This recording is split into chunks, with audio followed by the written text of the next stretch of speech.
మరి ఎందుకున్నట్టు ఎమ్మెల్యే అయినా మీ ఎంపీ అయినా ఎందుకు ఓట్లేసినట్టు? మీకు పనికి రాకపోతే మీకు పని చేయకపోతే వీళ్ళు ఎందుకు అధికారంలో ఉండాలి? ఈరోజు మీరు ఓట్లేస్తే గెలిచాడు అవినాష్ రెడ్డి, మీరు ఓట్లేస్తే ఎంపీ అయ్యాడు అవినాష్ రెడ్డి గారు. ఈరోజు అదే అవినాష్ రెడ్డి గారు వివేకానంద రెడ్డి గారిని హత్య చేయించే విషయంలో అవినాష్ రెడ్డి పాత్ర ఉంది అని సిబిఐ స్వయాన సాక్ష్యాలు, ఆధారాలు, వాంగ్మూలాలు అన్ని చూపుతూ ఆయనను అక్యూజ్డ్ గా దోషిగా చేర్చడం జరిగింది. మరేమైంది? అక్యూజ్డ్ గా దోషిగా ఒక పెద్ద మనిషి రాజశేఖర రెడ్డి గారి తమ్ముడు, ముఖ్యమంత్రి గారి తమ్ముడినే చంపించారు అని కేసులో ఉన్నా కూడా ఈ రోజు వరకైనా అవినాష్ రెడ్డి ఒక్క రోజైనా జైలుకు వెళ్ళాడా? లేదు. ఎందుకంటే సాక్షాత్ ముఖ్యమంత్రి జగన్మోహన్ రెడ్డి గారు, మీరందరూ ఓట్లేసి గెలిపిస్తే ముఖ్యమంత్రి అయ్యాడు. ఈరోజు జగన్మోహన్ రెడ్డి గారు సాక్షాత్తు ముఖ్యమంత్రి అయ్యుండి తన అధికారాన్ని అడ్డేసి అవినాష్ రెడ్డిని కాపాడుతున్నాడు. కాబట్టే ఈరోజు సిబిఐ ఒక్క ఎంట్రుక కూడా పీకలేకపోయింది అవినాష్ రెడ్డికి.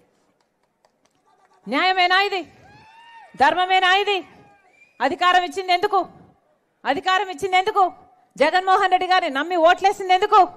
ప్రత్యేక హోదా తీసుకొస్తాడు అని, పరిశ్రమలు వస్తాయి అని, పోలవరం లాంటి ప్రాజెక్టులను పూర్తి చేస్తారు అని, మన ఆంధ్ర రాష్ట్రానికి ఓ రాజధాని కడతారు అని, కడప స్టీల్ ఫ్యాక్టరీ ఇస్తారు అని, మన రాయలసీమకు స్పెషల్ ఎకనామిక్ ప్యాకేజీ తెస్తారు అని, ఇలా ఒకటి కాదు రెండు కాదు ఎన్నో ఆశలు పెట్టుకొని జగన్మోహన్ రెడ్డి గారిని ముఖ్యమంత్రిని చేసుకుంటే అవినాష్ రెడ్డికి మీరు ఓట్లేసి ఎంపీని చేస్తే ఏం చేస్తున్నారు?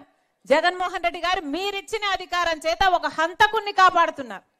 మీరిచ్చిన అధికారాన్ని అడ్డేసి ఈరోజు వివేకానంద రెడ్డి అంత గొప్ప మనిషిని హత్య చేయించారు అని తెలిసి కూడా సిబిఐ అన్ని ఆధారాలు చూపుతున్నా కూడా ఈరోజు వివేకానంద రెడ్డి గారి సొంత చిన్నాన్నను హత్య చేసిన మనిషిని వెనుకోసుకొస్తున్నారు, పక్కనే నిలబెట్టుకుని హంతకునితో తిరుగుతున్నారు.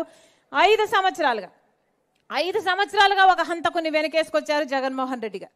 5 సంవత్సరాలుగా ఆయనను కాపాడడం ఒక ఎత్తైతే, 5 సంవత్సరాలుగా వివేకానంద రెడ్డి గారి ఆత్మకు శాంతి కలగపోవడమే ఒక ఎత్తైతే, 5 సంవత్సరాలుగా ఒక హంతకుడు తప్పించుకోవడం ఒక ఎత్తైతే, ఈరోజు మళ్ళీ అదే హత్య చేయించారు అని చెప్తున్న అవినాష్ రెడ్డికే మళ్ళీ ఎంపీ టికెట్ ఇచ్చాడు జగన్మోహన్ రెడ్డి గారు.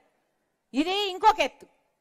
ఇది అన్యాయం అని చెప్పడానికే ఈరోజు రాజశేఖర రెడ్డి బిడ్డ ఎంపీగా పోటీ చేస్తుంది.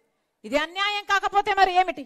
అంటే మళ్ళీ వాళ్ళకే సీట్ ఇస్తే మళ్ళీ వాళ్ళే గెలవాలట, అవినాష్ రెడ్డి గెలవాలట, మళ్ళీ అధికారంలో ఆయన ఉండాలట, ఆ అధికారాన్ని మళ్ళీ ఆయనను కాపాడుకోవడం కోసం వాడుకోవాలట, ఆ అధికారంతో మళ్ళీ చట్టసభల్లో వెళ్ళి కూర్చోవాలట. ఇందుకేనా అధికారం ఇచ్చింది మీరు? హంతకులు వెళ్ళి చట్టసభల్లో కూర్చోడానికా? హంతకులు వాళ్ళ అధికారాన్ని వాడి వాళ్ళని కాపాడుకోవడానికి కోసమా? అందుకే ఈ అన్యాయాన్ని తట్టుకోలేకే ఈరోజు రాజశేఖర రెడ్డి బిడ్డ ఎంపీగా పోటీ చేస్తుంది. ఇన్ని సాక్ష్యాలు ఆధారాలు ఉన్నా కూడా ఈరోజు హంతకులు తప్పించుకుని తిరగడమే కాకుండా అధికారంలో ముఖ్యమంత్రిగా ఉన్న జగన్మోహన్ రెడ్డి గారు స్వయాన హత్యా రాజకీయాలను ప్రోత్సహిస్తున్నారు. కాబట్టే ఇది తగదు. కాబట్టే ధైర్యం చేసి ఈరోజు రాజశేఖర రెడ్డి బిడ్డ ఎంపీగా పోటీ చేయడం జరుగుతుంది. మళ్ళీ చెప్తున్నాం ఈరోజు ఒకవైపు రాజశేఖర రెడ్డి బిడ్డ ఉంది, ఇంకోవైపు వివేకానంద రెడ్డి గారి హత్య కేసులో నిందితుడు అని సిబిఐ చెప్తున్న నిందితుడు ఇంకొక వైపు ఉన్నాడు. ఈరోజు న్యాయం ఒకవైపు ఉంది, అధికారం ఇంకోవైపు ఉంది, ధర్మం ఒకవైపు ఉంది, డబ్బు ఇంకోవైపు ఉంది. మీరు ఏ పక్షమో, మీరు ఎవరిని గెలిపిస్తారో